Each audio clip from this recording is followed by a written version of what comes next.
Assalamu alaikum dewerɗiraɓe, miɗon yela en kirti jam. Kode radio international nangoyɗon. Suudu radio waɗandu ngam fulfulde e pulaku. Kala nyandere fu kode radio international waddanay on habaruji e bo taskaramji dow mita 30 iga jamdi 9 yahugo 9 e reta waktuji Niger, Nigeria, Chad e Cameroon.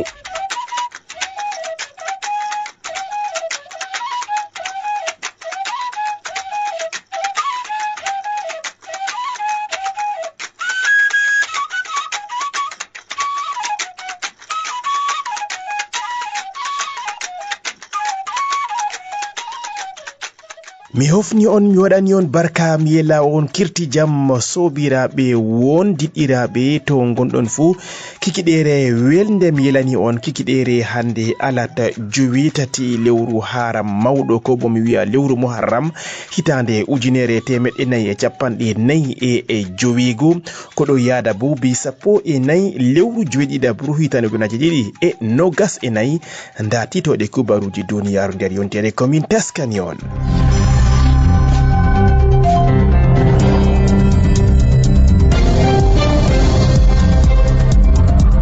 Laamuji ɓen député en wato taweteɓe ha majalisaru famardu leydi Cameroun ko bo mbi'en ɓen sarɗiyanke en laamu maɓɓe ɓeddama bakin lebbi 12 ɓawo ko ardugal leydi ndiɗo jo'ini dosde ha tabal maɓɓe ngam lartugo ha jahargal wo'ingo taskaramje ɗi cuɓi hitande 2025 ɗon majum gonɗinama nyalomare altine ɗo. To leydi Amerika horejo leydi ɓoymajo taweteɗo bo fahin ban kandidajo ha cuɓol horejo leydi Donald Trump on majum daɗi waade be fonduki mbargo muɗum ha wakkatire nde wadgo orgal ha nokkure wietende Pennsylvania ɗum laati kadi 15 on ko ɗum fondi mbargo horejo leydi Amerika.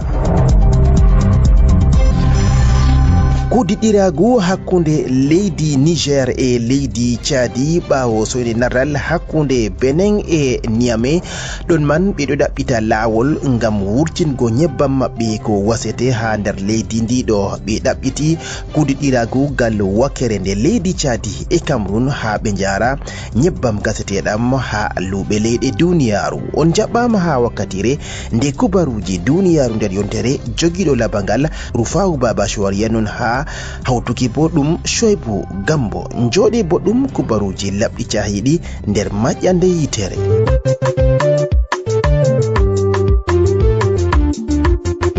keɗite kode radio international ngam nango kubaruji belɗi e taskaramji fere ngam ta on daɗe.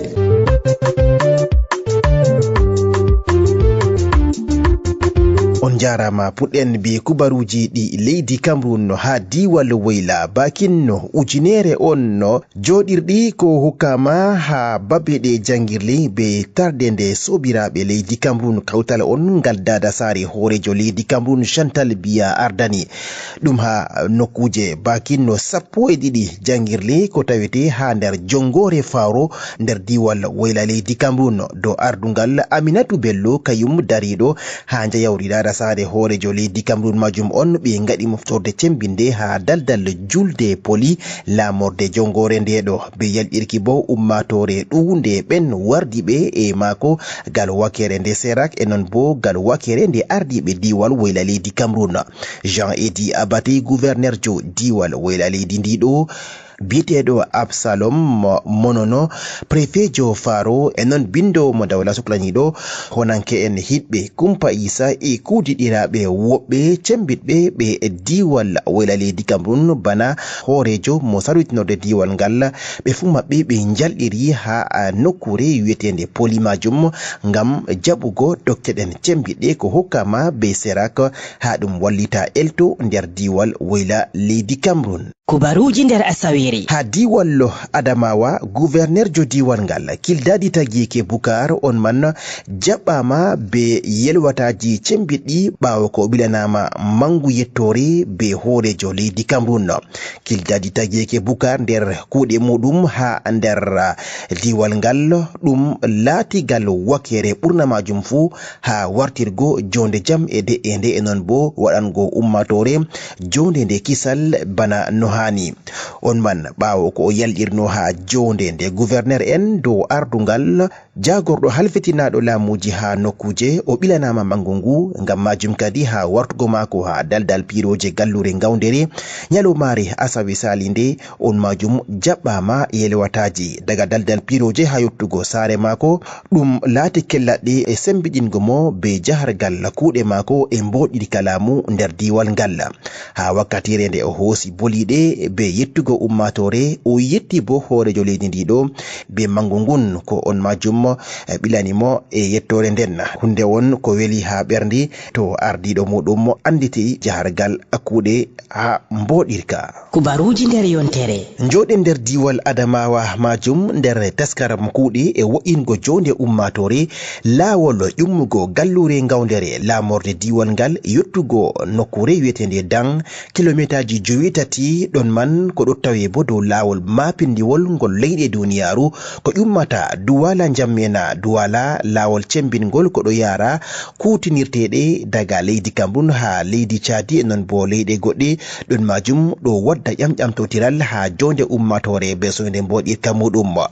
be tawugo kuje cembiɗɗe ha laawol ngol bana babal ngal kilugo dongle ha Manwi non bo jangirde townde université gallure Ngawdere ko nyiɓama ha hitande 1950 e non bo babe goɗɗe cembiɗɗe ɗo tawi ha nokkure nde ɗo ɗon man ɗum warti ɓillaji cembiɗɗi be jonde ummatore be soyne mboƴirka laawol ngol. Ha nder lewru salinduɗo bakin motaji mawɗi 9 on kondo i ko janyi bo mayarle ɓiɓɓe adama e non bo wonnuruɓe dongle e ko nandi e majum be yigo hunde bana nden gouverneur jo diwal Adamawa leydi Cameroun Kildadi Tagiyeke Bukar yalɗiri nder yontere nde ɗo nyalomare alhamisa fajiri ha laawol man ngam laarugo dedei bonnuru ndun e non bo ngam heɓugo dabareji cembiɗɗi o yaadi be kudiɗɗiraɓe mako e gel en e non suklaniɓe gal wakkere nde laarugo jahargal kuuɗe ha ɗon man o ƴewnitiɓe be waɗugo wiɗo ha ɗum anda no ɗum foti hosa bana jawdi ha ɗum wo'ina babe cembiɗɗe ko hani ɗon man lorta dow laawol ngam man kadi ɓe kuusi anniyaji ha ɓe mbo'ina babe cembiɗɗe bakin no tati ummugo Dan yottugo Ngawdere majum ɗo be 25 lewru jowabruɗo ngam ha ko titi yeso toɓo laati cembiɗɗum masin ko tammi wadgo nder diwal ngal ɗum laatan bonondaji cembiɗɗi to laawol ngol wo'inaka e non bo ngam haɗugo tawotirgo gallure Ngawdere e nokkuje goɗɗeɗe leydi Cameroun. ha diwal funange leydi Cameroun ngam woɗugo laamu e ardungal ɗum ɗo waɗa nyalomare 9 nde leyɗe Afrika ngam haɓugo e mbuñaari ɗum hunde on nde ɗo wonna ardungal nde ɗo wonna bo soyde ɓangtal e non bo nde ɗo wadda ɓillaji cembiɗɗi ha jonde ummatore e non kuuɗe muɗum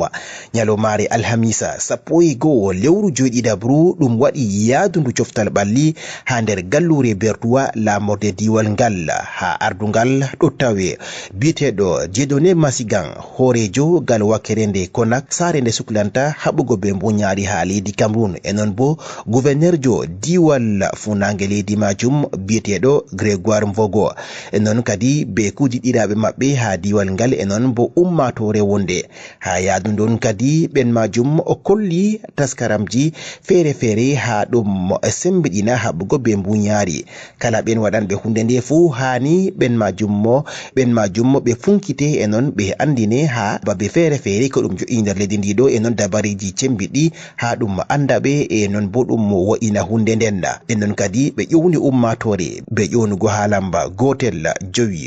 joɗiɗi ngam andingo kuje ɗen ko waɗete malla bo windango ɓe ha gal wakkere ne patakewol laabi laylaytol ko wiyete email info@konak.cm. kubaruji nder asawe Asaweri. Majalisaji ɗi leydi Cameroon no kuuɗe muɗum ɓeddanama bakin nduɓu ha jahargal jonde ɗon man ɓawo nyalɗe tati ko dawla leydi Cameroon no be windordu muɗum jo'ini dosde ha majalisaru famardu leydi ndiɗo ha yeeso sarɗiyanke en wiyeteɓe député ɓen majum dartiɗi e non bo ɓe gonɗini hani ɗum ɓedda wakkatiji seɗɗa ha laamu député en ko bo mbiyen no sarɗiyanke en nyalomare salasa joni lewru joɗiɗabru ɗum yewtidi hakkunde ɓen majalisanko en majum e non ɓe gonɗini laamu député en e non conseil municipal en ha gal wakkere nde commune ji ɗon man no ɓeddama bakinno lebbi 12 ɗon man ha yotta 30 lewru tatabru hitande ujunaje ɗiɗi e nogas e jowego ha wakkatire mapindire on ko waɗama ha jawleru ndu majalisaru famaddu majum to palais de congrès gallure Yaoundé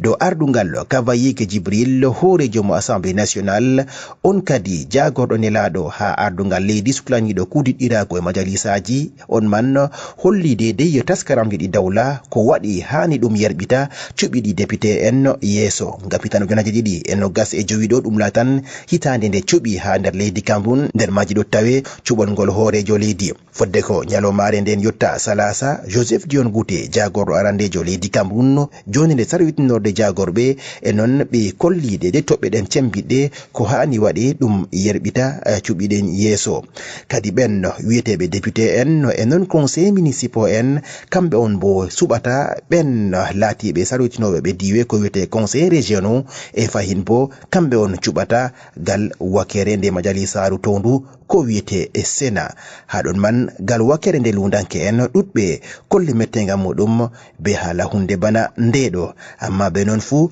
dosne nde gonɗinama be saare assemblée nationale e non ɓawo ton ɗum yerɓama ha saare nde Sénat.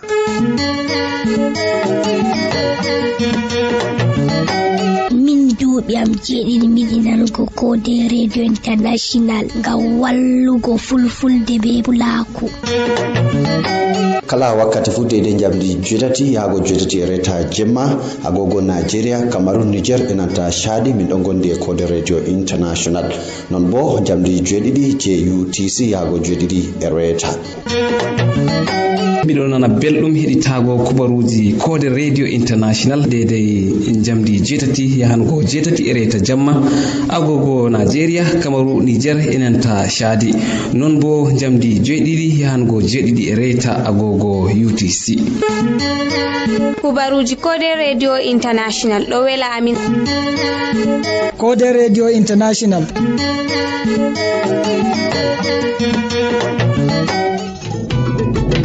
Kubaruji nder yontere. Kubaruji nder yontere. On ɗo keƴita kubaruji duniyaru nder yontere on gettama e watango amin hakkilo dillen ha kubaruji leyɗe goɗɗe hande 14 lewru joɗiɗabru kadi ɗum nyalomare nde julde leydi Faransa en ɗo kollaɓe seyo kadi kala ɓi leydi Faransajo fu taweteɗo ha nokkuje fere fere non bo nder leyɗe duniyaru kadi mi jitayi sobajo am biteɗo Sébastien ɓi leydi Faransa hande ɗum 14 lewru joweɗiɗabru. Kubaruji leyɗe duniyaru puɗɗiɗen be kubaruji ɗi Afrika hirnageje kawtal ngal CEDEAO nyalomare ala suɓi Bassirou Diomaye Faye mo leydi Sénégal e non For Gnassingbe mo leydi Togo bana ɓen hoytinoɓe ha ɗaɓɓititgo lawol narral ha gal wakere ne kawtal ɗe Sahel ko wiyete AES biyeteɗo général Oumarou Sissoko Ambolo mo leydi Guinée Bissau on majum bo andini o foti o suklana ɗereji dow leydi Burkina Faso ɗon man kawtal CEDEAO o gonɗini dedei anniyamako ngam kudiɗiragu ha ɗum ɗaɓɓita lawol no ɗum wartirta leydi Burkina Faso ha nder kawtal CEDEAO majum. Leyɗe ɗe tati ɗe gurti kawtal CEDEAO hande bakin lebbi seɗɗa ɓen man kawti ha nder asawere salinde ɗo be hoore en leyɗe majum tati fu ɓe ngaɗi jonde mapindire to leydi Niger ngam waɗugo ko wiyete confédération wato kawtal leyɗe ɗe Sahel ɗum laati kadi wakkatire e cembinde on gal wakere nde CEDEAO ɓeɗo ɗaɓɓita noyi on kadi ɗum heɓtirta dabareji ɗin to en ciftori bo kadi Mali, Burkina Faso e leydi Niger ɓen man gonɗini ɗereji ɗin be haala AES majum ɓawo nde ɓe acci kawtal CEDEAO ha lewru aranderu hitande ujunaji ɗiɗi e nogas e nayyi kadi ha jonde nde ɗum waɗi gal wakere nde CEDEAO ɓe mettini kadi be soyde jawabuji ha wakkatire nde ɗo ɓawo ɗaɓɓititgo naral hakkunde leyɗe ɗen tati be kawtal ngal laatingal bo hande paɓɓugal to ɗum lortayi ha nder kawtal CEDEAO kadi ɗum heɓan batte cembiɗɗe e non bo ɓe kosan anniyaji gulɗi dow leyɗe majum be waɗugo sarɗiji ha ɗum sala hakkunde ummatore e non bo kutinirteɗe kubaruji nder yontere to leydi Icadi dawla leydi ndiɗo hoosi taskaram cembitka be yawƴenki ha ɗum waɗay kuɓɓam ha nder leydi Cadi majum ndi fu maari jagorɗo halfitinaɗo kuɓɓam e ndelam on man maɓɓiti jahargal akuɗe ɗen e taskara majum ñaɗo maari asawi 13 lewru joɗiɗaɓuɗo ɗum wakkatire cembinde ko jagorɗo arandejo Alamay Alima Ardani e non bo ɓe yalɗirki jagorɗo halfitinaɗo ngalu leydi ndiɗo e ɗuɗɓe bo jalɗiri dawla leydi Cadi dow ardungallo Mahamad Idris Déby Itno hoosi taskaramji muɗum ngam sembiɗingo jonde ɓiɓɓe leydi Cadi ha ɓe goni fuu e non be fuɗɗugo tawon hokkugo ɓe lawol kuɓɓam ko laati bo cembiɗum ha laabiɗi ɓantal kubaruji nder asawere leydi Niger wayliti taskara muɗum gal leydi Cadi e leydi Cameroun ngam yarugo nyebbam muɗum gaseteɗam ha luɓe duniyaru kawtal nelaɓe ɓe leydi Cadi jalɗiri to gallure Niamey ngam hesitingo kuɗiɗɗirago ngunno ha bo ɗum waɗa laabiɗi nyebbam ko wiyete pipeline Niger Cadi Cameroun enon fahin bo nyiɓugo babal ngal siwugo nyebbam ha leydi Cadi nyiɓugo lawol nyebbam ko wiyete pipeline ƴumman daga Agadem ha gal funange leydi Niger enon bo ɗum wara nasta ha nder pipeline Chad Cameroun ha ɗum yotta ha almayo Maliya ɗum laati bo kadi hunde on cembinde be leydi Niger ngam hoosi anniyaji muɗum ha ɗum waylita ha wakkatire nde ɗo kudiɗiragu hakkunde muɗum e leydi Benin ko ɗo tawe be ɓillaji waɗugo lawol pipeline hakkunde Niger e leydi Cadi ɗum laati taskara ɓoymano ko joƴƴinama amma bo kadi nde ɓe ngaɗi taskaram gotka be leydi Benin ɗum acciɗon majum ɓawo sone naral hakkunde leydi ɗen ɗiɗi kadi Benin e leydi Niger ɗum lori fahin ɗum hesitini ɗereji ɗin e bo ɗum holli anniyaji ngam nyebbam leydi Niger tokkiragal Cadi ha yotta leydi Cameroun fodde ko dilla luɓe leyɗe duniyaru to leydi Kenya horejo leydi ndiɗo biyeteɗo William Ruto itti jagorɓe ɓurna ha wakkatire ndeɗo ɓawo nde ɗum watno wankore cembinde ha lewru salindu jagorɗo on acci naibijo muɗum e non jagorɗo halfitinaɗo kudiɗɗiragu e leyɗe goɗɗe tan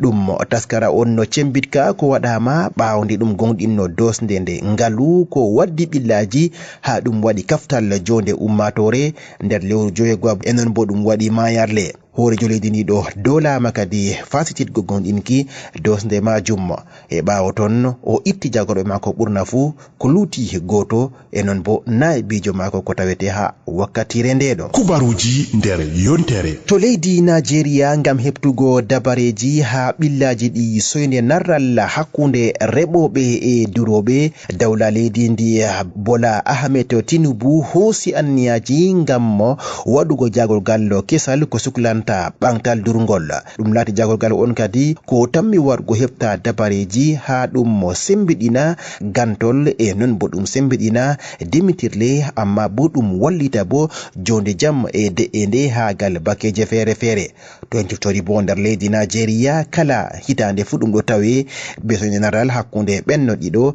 wonduɓe amma bo konde bo ɓe narrata kubaruji nder Asawere. To leydi Nigeria majum jangirde wonde yibbi nyalomare mawnde ɗo e non ɗum jaanyi bo mayarle fukaraɓe nogas e ɗiɗo ɗum laati ha wakkatire nde wadgo pondol ha jangirde majum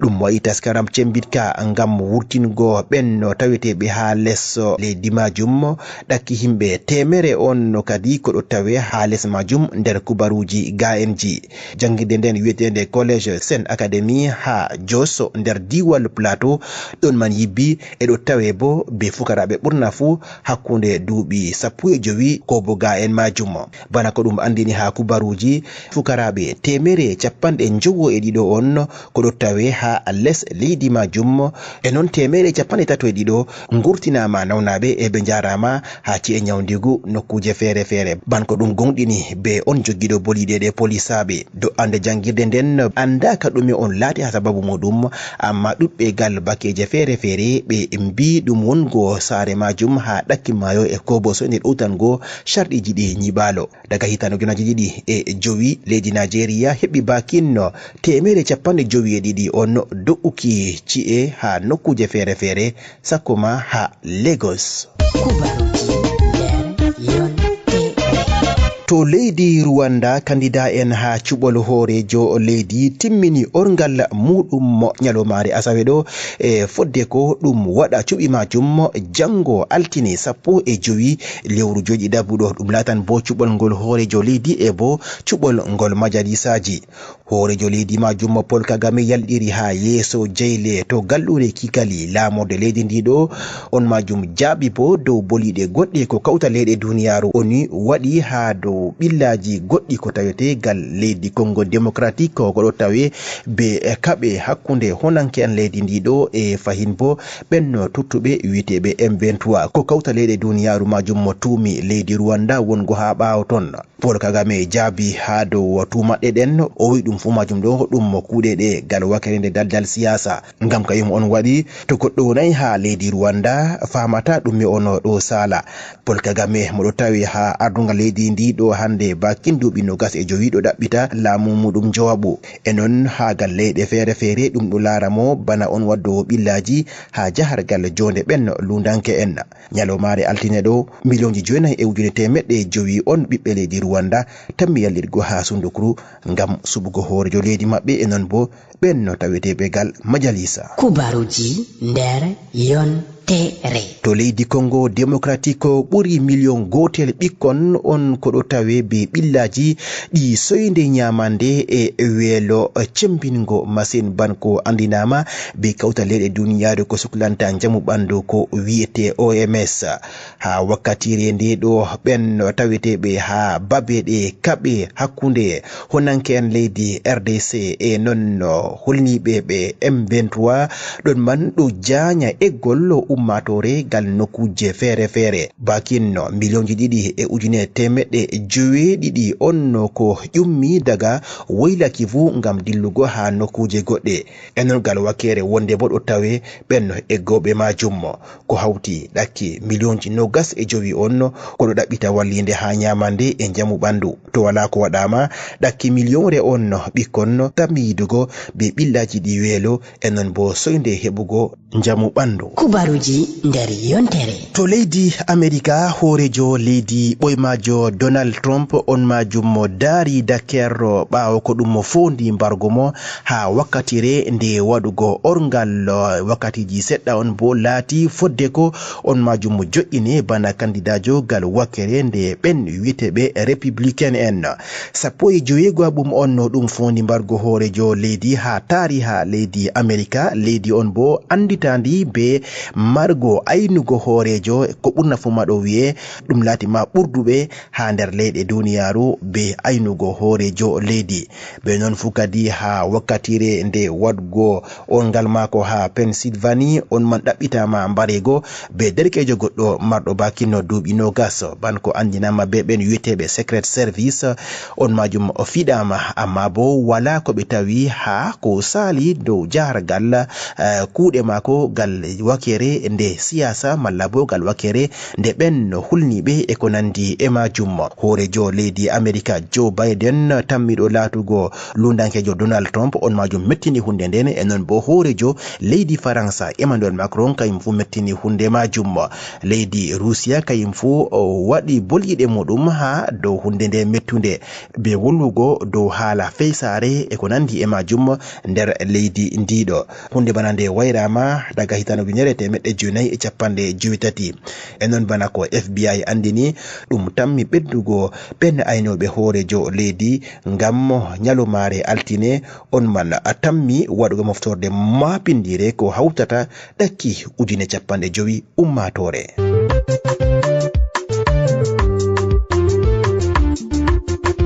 keɗite Kode Radio International ngam nango kubaruji belɗi e taskaramji feere ngam ta on daɗe. Minon madiroɓe emin gondi be Kode Radio. Kubaruji Kode Radio International ɗon famtina, ɗon finditina, ɗon welnana ummatore ngam wonde be maɓɓe ngam ta on daɗe. Minirooɓe fuu min accaka ha ɓaawo kala wakkati fuu min ɗo tokki Kode Radio International. Kode Radio International. Kala yoloma fu daidai jamdi 7 yago 7 be reta jamma miɗo nana kubaruji Kode Radio International. Kala debbo yiɗi andugo dimu hoore mako fu o wonda be Kode Radio International. Mino ka wala ko impoti min biya ay on arti on timmini Kode Radio International kam sey yettore tan sey yettore Allah accu on Allah wallu on Allah hawtu hoore meɗen Allah wallu ɗemgal fulfulde be pulako.